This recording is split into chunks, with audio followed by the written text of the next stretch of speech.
যদি আপনারা এই ওয়াকাফ বিলকে এখান থেকে ব্যাংকে না পাঠাতে পারেন, আমার কথা শুনছেন, কি করে করবেন আমি জানি না। আর আমি পলিসি দেখাবো না। কেন দেখাবো না? আমি পলিসি দেখালে আমার উপরে অসুবিধা আছে। কথা বুঝে আসে? সব দুনিয়ার ক্যামেরা আমার দিকেই থাকে। কথা মাথায় ঢুকছে না? ঢুকে না? হ্যাঁ রে বাবা, লক্ষ লক্ষ লোক নিয়ে রাস্তা বন্ধ করে ঘন্টার পর ঘন্টা থাকবে, কোন রকম সমস্যা হবে না। আমি ফাঁকা মাঠে শুধু নিজে বসে থাকবো, অমনি আমার নামে আমার সাথীদের সব নামে কেস এসে যায়। কথা মাথায় কিছু ঢুকলো? কেন ওটা সেটিং এর লোক, আমি সেটিং এর লোক নয়। কি হচ্ছে ব্যাপার? যদি ওয়াকাফ বিলকে এখান থেকে বাতিল করাতে না পারেন, কি করে করবেন জানি না।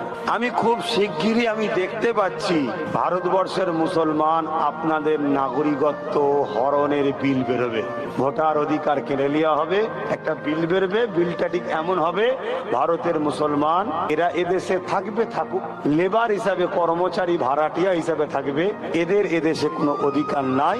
ভোটাভুটিতে একটা বিল বের হয়ে যাবে। তা মাথায় ঢুকলো? আর যদি এখান থেকে এটাকে ব্যাংকে ফিরিয়ে দিতে পারেন,